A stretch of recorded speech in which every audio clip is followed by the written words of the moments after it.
yang positif positif dengan siswa, itu banyak banget yang bisa kita lakukan. Misalnya, ya kita menunjukkan sikap ramah tamah tadi ya. Jadi kita tidak serta-merta ya walaupun tadi masuk di jam pelajaran kita, tapi dia keluar main bola, bukan kita panggil dengan teriak, tapi mungkin kita datangi dengan sifat ramah kita, kita tanyakan dari hati ke hati, nanti kita Bapak Ibu akan belajar di pertemuan terakhir itu bagaimana membuat kesepakatan kelas. Itu penting banget gitu untuk bisa menjalin hubungan yang positif ini.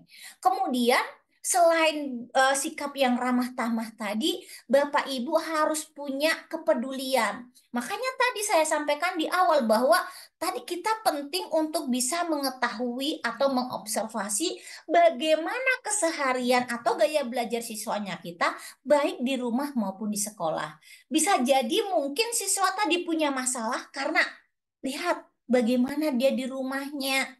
Mungkin mohon maaf ada yang punya keterbatasan ekonomi, dia harus belajar, dia harus bekerja juga untuk memenuhi kebutuhan hidupnya. Maka kita juga harus ada kepedulian. Mungkin ada beberapa poin yang mungkin menuntut kita untuk lebih peduli atau care dengan dianya. Aduh, ini mungkin saya akan terlambat untuk ini Bu, karena mungkin saya ada ini. Makanya tadi kita bisa memberikan mereka, ini kenapa ya? Kenapa seperti ini? Bagaimana alternatif solusinya? Kalau kita bisa misalnya, kita bisa lebih peduli. Kalaupun ada pelanggaran, kita datangi, kita ambil, kita dengarkan dia, keluhan-keluhan dia. Jadi, kalaupun ada pelanggaran, jangan langsung kita justifikasi, oh kamu ini begini-begini dan melanggar peraturan, kamu tidak disiplin, kamu begini, kamu begitu. Tapi ayo dengarkan. Ada kepedulian kita. Kenapa Anda seperti ini? Kenapa kok seperti ini? Kita ada rasa peduli kita dengan mereka.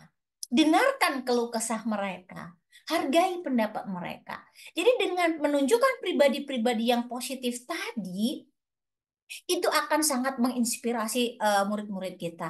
Mereka akan lebih mudah apa ya? Lebih mudah dekat dan mau mendengarkan kita. Itu ya penting sekali. Strategi yang pertama Bapak Ibu harus bisa membangun hubungan positif dengan peserta didik. Yang kedua, Bapak Ibu harus bisa memotivasi mereka dalam pembelajaran. Jadi eh, karena memang ya kunci segala sesuatu itu kalau yang saya lihat itu adalah pentingnya motivasi. Jadi kalau kita ingin sukses dalam pembelajaran, siswa dan kita juga harus termotivasi. Motivasi untuk belajarnya itu harus besar. Bapak Ibu motivasi mengajarnya juga harus besar. Kita harus bisa menularkan energi positif kita atau motivasi kita kepada peserta didik kita, gitu. Jadi untuk bisa menciptakan lingkungan belajar yang positif juga harus bisa memotivasi siswanya.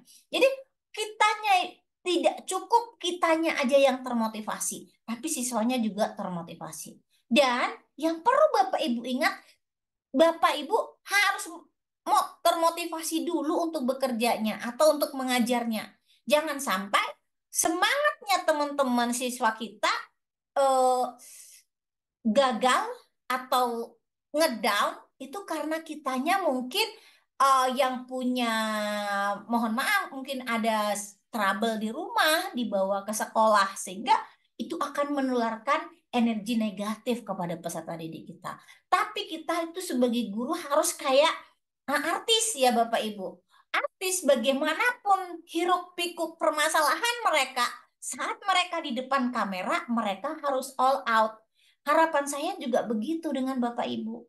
Kalaupun kita punya permasalahan, sudah buang dulu semua permasalahan yang ada, tutup dulu. Begitu kita masuk kelas, kita harus dengan senyum yang mengembang, kita harus bisa hadir sebagai eh, pembawa pencerahan, pembawa motivasi bagi peserta didik kita. Itu ya Bapak Ibu, kita harus bisa memotivasi siswa kita. Jadi untuk bisa memotivasi, bangkitkan motivasi kita untuk menyampaikan materi dengan baik, supaya siswanya bisa aktif dalam pembelajaran, lebih mudah menyerap materi, dan mereka memiliki semangat belajar yang tinggi.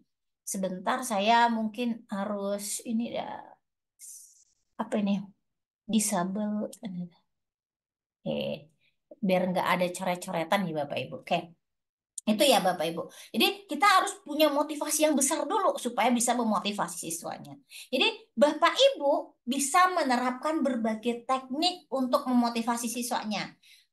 Teknik yang efektif dan membuat siswa merasa tertantang dan terlibat dan merasa berharga lah di dalam kelas. Atau artinya kehadiran mereka itu benar-benar dihargai, atau kehadiran mereka itu eh, dirasakan. Mereka tidak hanya dihitung tapi diperhitungkan di dalam kelas. Itu penting banget karena kalau ya kita sendiri saat kita di dalam kelas atau saat kita dimanapun, kalau kehadiran kita eh, tidak apa ya, kehadiran kita tidak diharapkan, itu akan sulit untuk kita berkembang. Tapi kalau kita hadir di sebuah tempat, kehadiran kita itu memang diharapkan, kehadiran kita itu memang dihargai, kita juga akan menjadi bersemangat. Begitu juga Bapak Ibu dengan siswanya kita. Kita harus bisa membuat siswa kita merasa mereka itu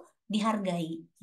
Jadi dengan mereka merasa dihargai, maka mereka itu akan bisa lebih bersemangat lagi.